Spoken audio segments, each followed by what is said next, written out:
नमस्कार किसान भाइयों, स्वागत है आप सभी का आज के इस नए अपडेट में नई जानकारी के साथ। तो जैसा कि यहाँ पे आप लोगों ने थंबनेल पे देखा है कि यहाँ पे जिन किसानों ने सरेंडर कर दिया है उसको रीसबमिट कर दिया है, तो उसके ऊपर उन लोगों के काफ़ी सवाल हैं। तो यहाँ पे आज की उस अपडेट में आप लोग को कुछ बेसिक सी जानकारी यहाँ पे बताने वाले। जैसे कि अगर सरेंडर वाले ऑप्शन ये जो आया है न्यू करके आया है, ठीक है, यहाँ पे आपने इस चीज़ को सबमिट कर दिया है, ठीक है, तो यहाँ पे आप लोगों को सबमिट कर दिया। अब लेकिन उसका स्टेटस आप चेक नहीं कर पा रहे। रिसेंटली वीडियो में भी मैंने बताया किस तरीके से आप लोगों को चेक कर लेना है। तो यहाँ पे सिंपली यहाँ पे मैंने इसको सर्च भी किया हो, यहाँ पे पीएम किसान सरेंडर वेरिफिकेशन स्टेटस, ठीक है।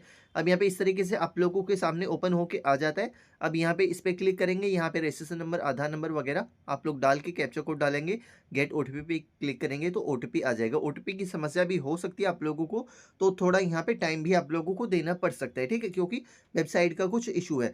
अब यहाँ पे जब आप लोगों ने इस चीज़ को कर लिया वॉलंटरी सरेंडर रिवोकेशन, तो यहाँ पे आप लोगों के मैसेज आते हैं लगातार कि सर ये फॉर्म मेरा कब तक क्लियर होगा, मुझे डिस्ट्रिक्ट में जाना है या ब्लॉक में जाना है, ठीक है, मुझे कब जाना है, ये मेरे को पैसा कैसे मिलेगा, पिछली इंस्टॉलमेंट मिलेगी या नहीं मिलेगी, या फिर से मेरे को नई इंस्टॉलमेंट मिलने वाली है, और ये कितने दिन में कंप्लीट हो जाता है। तो काफ़ी सवाल आप लोगों के थे जो कि आपने व्हाट्सएप पे मुझे किया है। वीडियो कमेंट में तो आप कम ही करते हो, व्हाट्सएप पे ज़्यादा पूछते हो, ठीक है। तो यहाँ पे आप लोगों को इसके बारे में विस्तार से बता दूं, जबकि मैंने आप लोगों को पहले भी क्लियर कर दिया था, ठीक है। यहाँ पे क्या है, जैसे ये लिखा हुआ है वॉलंटरी सरेंडर रिवोकेशन, ठीक है, यहाँ पे आपने इसको सबमिट कर दिया।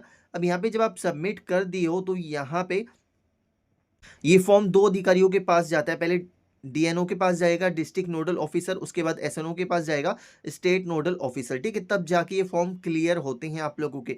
जबकि इसमें 4 स्टेप आप लोगों को कंप्लीट करने होते हैं, जो कि यहाँ पे इस तरीके से आप लोग देख सकते हो। यहाँ पे फर्स्ट में रिक्वेस्ट डेट होती है, पेंडिंग एट सब डिस्ट्रिक्ट ब्लॉक, उसके बाद डिस्ट्रिक्ट लेवल, उसके बाद स्टेट लेवल, ठीक है। तो यहाँ पे डिस्ट्रिक्ट लेवल पे डीएनओ अप्रूव्ड करेगा और स्टेट लेवल पे एसएनओ अप्रूव्ड करेगा। ये दोनों ही अधिकारी अप्रूव्ड करेंगे। अगर उन्हें कुछ भी सफिशियस लगता है कि हाँ इसमें कुछ भी प्रॉब्लम है, तो हो सकता है आप लोगों को बुलाया भी जा सकता है, ठीक है। अन्यथा अगर कोई भी प्रॉब्लम नहीं होगी तो फॉर्म आपका ऑटोमेटिक ऑटो अप्रूव्ड हो जाएगा। यहाँ पे इसके जो समय की बात करूँ तो यहाँ पे कितना समय लगेगा मैक्सिमम, तो यहाँ पे आप लोगों को 30 से 45 दिन का समय देना होगा, ठीक है। यहाँ पे अगर 30 दिन हो जाते हैं तो आप लोग जाके विजिट कर सकते हो कृषि विभाग में, ठीक है। अन्यथा आप लोगों को अभी वेट कर लेना है, ठीक है। तो यहाँ पे ये फॉर्म आपका क्लियर हो जाएगा। अब यहाँ पे फॉर्म क्लियर होने के बाद हमें पैसा पहले वाला मिलेगा या हमें नई इंस्टॉलमेंट मिलने वाली है, तो यहाँ पे इसके बारे में भी आप लोगों को विस्तार से बता देते हैं। अगर मान लीजिए आप पीएम किसान योजना के किसान हैं, आपके फॉर्म में कुछ भी गड़बड़ रही हो, आप लैंड सीडिंग था, आपका फॉर्म इनएक्टिव था या फिर टेम्परेरी होल्ड था, ठीक है, और इंस्टॉलमेंटें जारी हुई हैं, आपका रजिस्ट्रेशन नंबर जारी हो चुका था और उसके बाद भी इंस्टॉलमेंट जारी हुई हैं। अगर आपको उस समय पेमेंट नहीं मिला, आपकी कुछ भी प्रॉब्लम रही होगी, आपने करेक्शन कर लिया है, अब उसको आपने सही कर लिया है, तो ऐसी सिचुएशन में सरकार क्या करती है, जितनी इंस्टॉलमेंट आपको नहीं मिली है वो सारी इंस्टॉलमेंट आपको एक साथ बैंक में क्रेडिट की जाएगी, ठीक है। अब यहाँ पे नई इंस्टॉलमेंट तो मिलेगी मिलेगी आपको, ये जो 20वीं इंस्टॉलमेंट आ रही है, ठीक है, उसके बाद जो पिछली इंस्टॉलमेंट नहीं मिली है वो सारी इंस्टॉलमेंट आप लोगों को एक साथ दे दी जाएगी, क्योंकि इस समय जब 20वीं इंस्टॉलमेंट आती है तो सारी इंस्टॉलमेंट एक साथ दे दी जाती है। अगर यही एक महीना पहले फ्यूचर लाया होता और किसानों ने अपडेट कर दिया होता तो यहाँ पे सिर्फ उनको 4,000 रुपये मिलते, ठीक है, यहाँ पे 4,000 रुपये मिलते।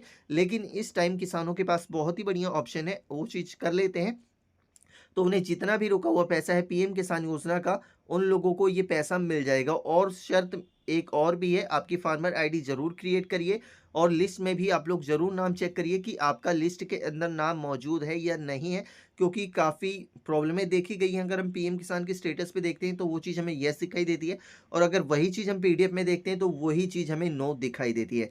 तो इस चीज़ का आप लोगों को बहुत ही बारीकी से ध्यान रखना है। तो यहाँ पे आई होप आप लोगों को कंप्लीट इन्फॉर्मेशन बता दी है कि यहाँ पे कितने दिन लगेंगे फॉर्म को कंप्लीट होने में, आपको पिछली इंस्टॉलमेंट मिलेगी या नहीं मिलेगी, नई इंस्टॉलमेंट मिलेगी या नहीं मिलेगी, तो सारी जानकारियाँ मैंने आप लोगों को कवर कर दी है। एंड फिर भी कोई जानकारी छूट गई हो तो आप कमेंट सेक्शन में कमेंट कीजिएगा, आप लोगों को जानकारी देने की मेरी पूरी कोशिश रहेगी। एंड चैनल पे फर्स्ट टाइम आए हैं तो चैनल को सब्सक्राइब कीजिएगा, ताकि जब भी नई अपडेट लेके आए तो उसकी जानकारी आपको सबसे पहले मिल सके। तो चलिए मिलेंगे नेक्स्ट से अपडेट के साथ, नई जानकारी के साथ। वंदे मातरम, जय हिंद।